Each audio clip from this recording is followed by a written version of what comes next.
We pick up Peckham alongside him, Marc Marquez. The green flag then waves a throttle, lights out, and we are racing here at the Italian Grange from KTM star Jack Miller by the Australian. He just powers on by Pecca Bagnaia on the into San Ronaldo for the feet on the inside of Bagnaia. Superb by the Aussie. Luca Marini looks like he's up to second corner. Then we've got Jorge Martin further back. Marc Marquez down to bits. So that didn't happen in the sprint yesterday with Alex Marquez's early exit. Maru on Johan Zarco. That was getting really tight, wasn't it? Through they go into for the first time. Breathtaking part of this Mugello circuit, and it's Pecca Bagnaia exactly where attacking going into fast Arabi. Marc Marquez almost tagged the back there on the brakes for Marc Marquez down into turn number 10. He's able to regroup and sit in that fifth forward to the back straight to not. So Michael Bezzecchi's hopes of going with Pecca Bagnaia in the front of the field. And look, and his chief championship rival has lost a place. Jack Miller's now going to be reliant. Giovanni Bagnaia going to click into his rhythm here and potentially try just a little bit wide there, wasn't he? Coming through turn number 4. Marini just got along. Miller and Marini carve each other up.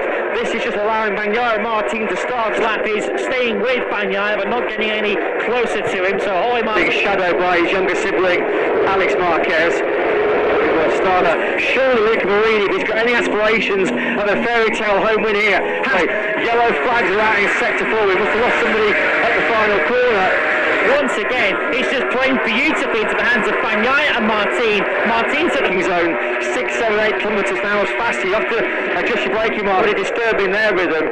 They're clearly the two fastest on the circuit. The Alex Marquez behind Miller.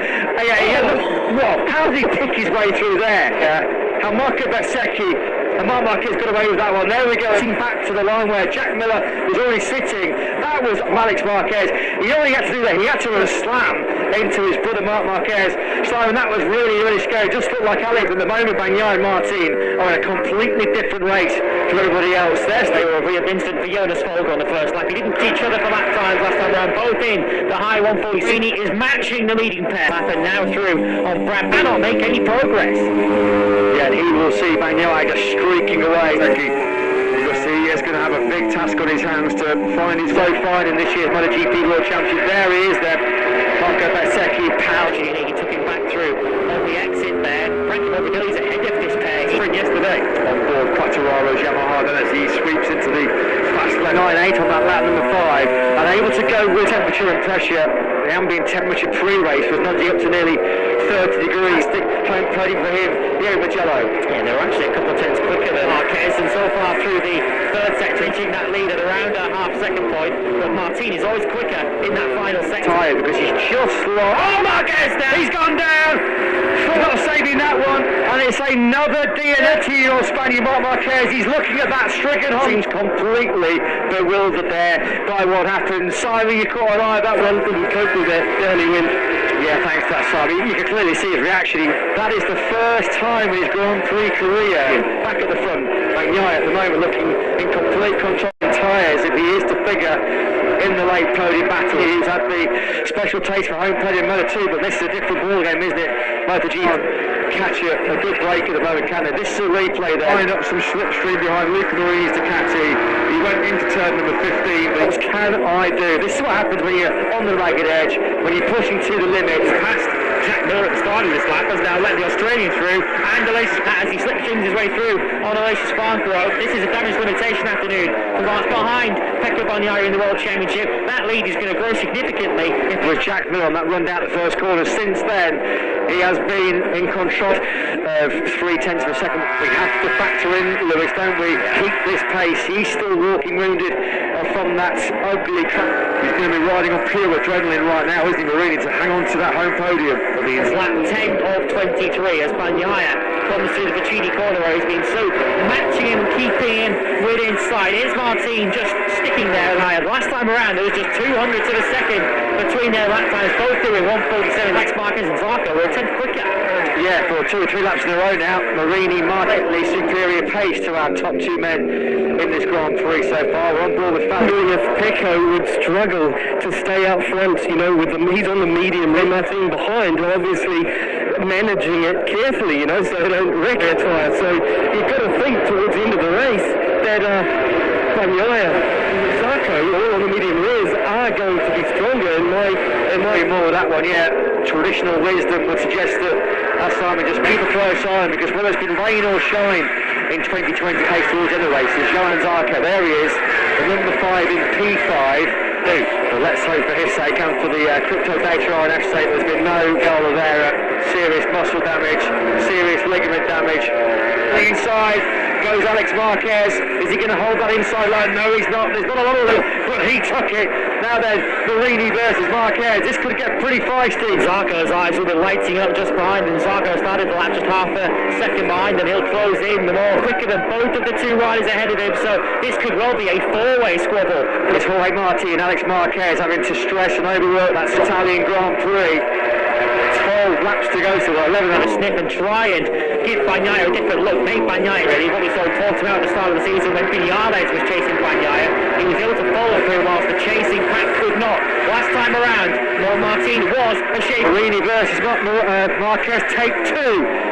Well, this time around, and blocking anyway back through for Luca Marini. So now then, having dispensed to date, but at the moment, Marquez holds third place. He's not been able to gap Marini just yet. We've seen plenty of times as they come onto the main straight. It appears as if Alex 170 miles an hour. He's scrubbing off in that braking zone for San Donato in just a couple of hundred metres. The Ducati fans, particularly for Alex Marquez, so the big brownie points here in the Grazini Ducati squad. If he can take a podium in their home race, Luca Marini is desperate to stack him over the line very, very shortly. Our top 2 men. Bagnaia is over the line. Still a 9/10 is the gap between him and Martin. He did take 4/10 out of the Prima Planet Racing man. That was a big lap for Bagnaia, that at 1:47.1. His quickest lap was out of a podium position. Well, that's a gift, isn't it, for Marini. The Marquez boys crash out when fighting for the podium here in the chase. He's going to just tuck the front, isn't he, there? Through turn number 2, promising start to his Ducati career since his term as podium here to continue his great recent run.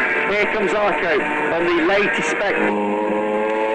Well, let's be honest, if it wasn't for the fact that Pecco Bagnaia proud, we're going to be really thankful as a neutral that Pecco Bagnaia has, as he mentioned, otherwise could be going to summer break. I don't think it's an exaggeration to say. The rest of the pack might feel they've got slightly more of a fighting chance against the Ducatis next weekend at the Sachs. Like grunt, power, straight line speed is necessarily the biggest advantage. Marquez, of course, so good around at the moment. He's certainly going to limit the damage. That would be the situation at the moment. Martin would probably 23 undoubtedly has been. Marco Bezzecchi would just at the worst because that would be after 1 and 2 section. Quattararo still outside the top 10. Yeah, the fact that he's staring at the rear tyre of his teammate Frankie Morbidelli, that one please. Quattararo, and that's all the encouragement that Johan Zarco needs. He goes either Johan Zarco. We know that Marini's not too shabby. Reclaim third place once again. There is evidence, not that you need it. He is going to be suffering. Zarco's going to go for it again on that change of direction. That's Kelly made contact as well. We're now looking forward from Marini towards Zarco. A chunk of points to keep himself in the early battle of the top 3 in the world. He is traditionally and normally very, very strong in the opening half of the season.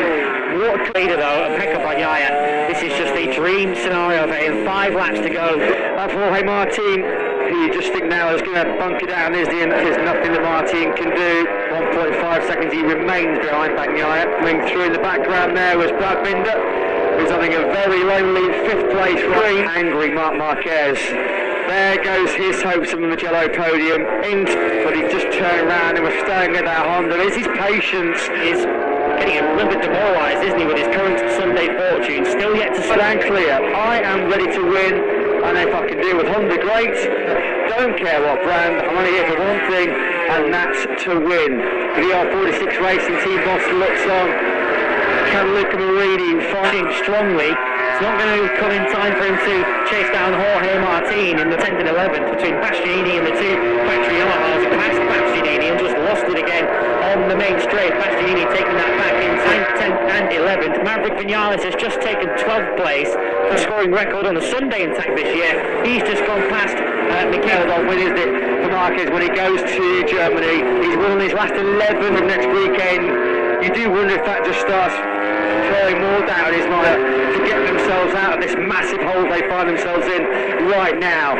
Fair and a dream double win here in front of his home crowd in Italy. Jorge Martin, he's just eased up ever so slightly just to make sure that there are points and more clear at the top of the title chase. Fairy tale, they're going up as a schoolboy. excellent as a junior racer, especially if you're from Italy. We can hear the air horns going off.